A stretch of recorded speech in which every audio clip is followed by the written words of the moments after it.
Assalamualaikum warahmatullahi wabarakatuh and good day po ma'am. We are the group 7 and we will presenting our reports about symbolic interactionism and its member has prepared as a part of this discussion and we worked together to make it clear and informative. So what is symbolic interactionism? According to George H. Mead, 1934, and Charles H. Colley, 1902, at W. I. Thomas, 1931, is symbolic interactionism is a sociological perspective on self and society. Means, symbolic interactionism is nabubuo ang pagkikipag-ugnayan natin, pagkikipagsalamuhan natin, pagkikipag-interaksyon natin sa ibang tao, sa isang tao, sa pamamagitan ng mga bagay, kilos at mga salita na ipinapakita natin. And symbolic interactionism is also emphasize how individuals give their meaning, our actions, our words, and etc. Our actions, words, or kung ano man ang kilos na ipinapakita natin is not already the meaning, kundi kung paano natin ito sila binibigyan ng kahulugan. Hindi dahil palatawa ang kaibigan mo, laging tumatawa ang kaibigan mo, ay masasabi mo nang siya ay masayahin na tao, kundi kung paano mo lang binigyan ang kahulugan yung pagiging palatawan niya. Your own perspective. Importance of meaning. So, ano nga ba ang symbolic interactionism? Ang symbolic interactionism ay isang paraan na pag-unawa kung paano tayo nakikipag-ugnayan sa isa't isa. Na sinasabi na ang kahulugan ng mga bagay tulad ng sa mga salita, simbolo o kahit mga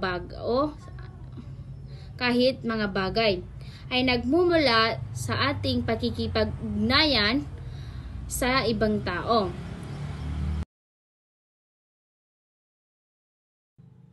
Ayon kay Bloomer, may tatlo siyang idea. Ang number 1 idea niya ay ang kahulugan ng mga bagay. Ito ay ang kumikilos tayo batay sa kahulugan ng mga bagay sa atin. Ang number 2 ay nagmumula sa pakikipag-ugnayan, ay ang kahulugan ng mga bagay. Number 3 naman na idea ni Bloomer ay nagbabago ang kahulugan. Ito ay ang kahulugan ng isang bagay na hindi permanente. Ito ay depende sa ating mga karanasan. Halimbawa, ang kahulugan ng kalayaan ay maaaring iba para sa mga bata kumpara sa isang matanda. Good day everyone, my name is Maha Sunggud. Our topic for today is all about Herbert Bloomer. The emphasis is on the science that is described in terms of practice and its consequences, reflecting the influence of pragmatism. The essence of a thing exists in the action that it produces. For instance, the definition of grass is food for a cow, a shelter for a fox, and the like. In the case of symbol, meaning always depends on the degree of consensual reaction between two or more individuals. Ang diin ay ang kahulugan na inilalarawan sa termino ng pagsasanay at ang mga kahihinatnan nito, na sumasalamin sa impluensya ng pragmatismo o pragmatism. Ang kakanyahan ng isang bagay ay umiiral sa pagkilos na ginagawa nito. Halimbawa, ang kahulugan ng damo ay pagkain ng baka, isang kanlungan para sa isang suro at mga katulad nito. At ang kaso ng mga simbolo ay palaging nakadepende sa antas ng consensual reaction sa pagitan ng dalawa o higit pang individual. Based on my research, Herbert Bloomer was a renowned American sociologist known for his work in symbolic interactionism or theoretical framework that emphasize how individuals create and negotiate meaning through social interaction. Here are some key aspects of his knowledge and contribution. Key contribution, symbolic interactionism. Bloomer popularized this concept will highlight the role of symbol and language and the shaping human interaction and social reality. Social reality, he believed that social reality is continuously created through individual and collective action, and that large-scale structure influence but don't determine our action. Research method, Bloomer advocated for qualitative ethnographic approaches to studying human behavior, including direct observation, interviewing, and analyze personal documents. The framework Bloomer work is based on three main points. Human act based on meaning, people act towards things based on the meaning they assign to them. Meaning are negotiated, meaning are derived from social interaction and are subject to change. International conversation, individuals have an internal conversation to determine meaning, especially when encountering something out of the ordinary. Si Herbert Bloomer ay isang kilalang sosyologong Amerikano na kilala sa kanyang trabaho sa simbolikong interactionismo.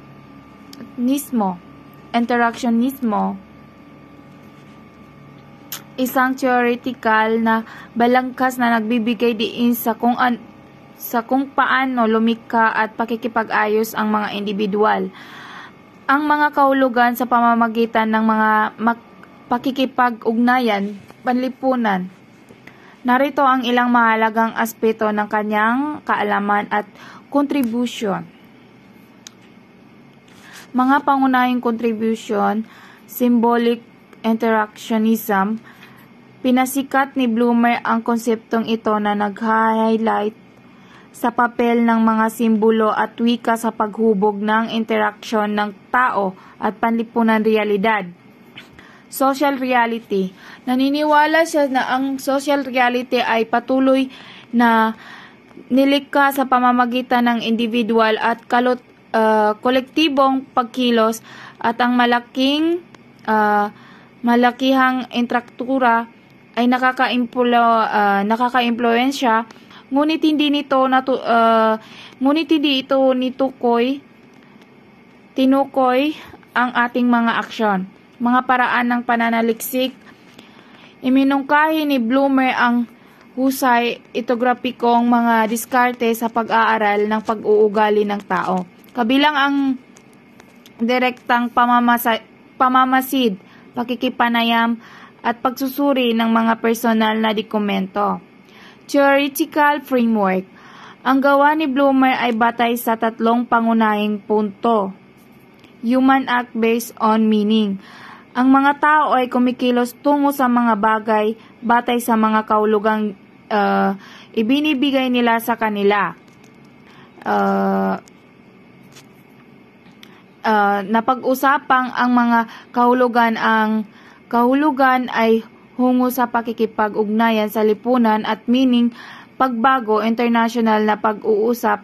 Ang mga individual ay may panloob na pag-uusap upang matukoy ang mga kahulugan, lalo na kapag nakatagpo ng isang bagay na hindi karaniwan.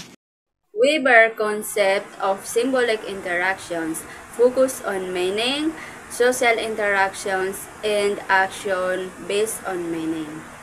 Weber believed that to understand society, we need to understand the meaning people give to things. This meaning influence our behavior and interactions. For example, The meaning of a wedding ring, it's not just a piece of jewelry. It symbolizes commitment and love, shaping how people behave within a marriage. Social interactions. This meaning comes from social interactions. We learn what things means through our interactions with others. For example, children learn gender rules through interactions with family, friends, and media. Action based on meaning. For example, if someone believes education is the key to success, they are more likely to invest time and effort in studying. My report is all about Weber's concept of symbolic interactionism.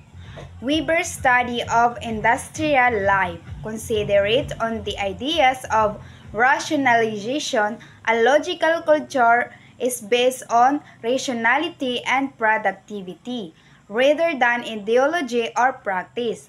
Capitalism is entirely rational to Weber. Si Weber ay pinag-aaralan niya ang buhay ng industrial, ang buhay industrial. Ang industrial ay nakatuon sa idea ng rasyonalisasyon.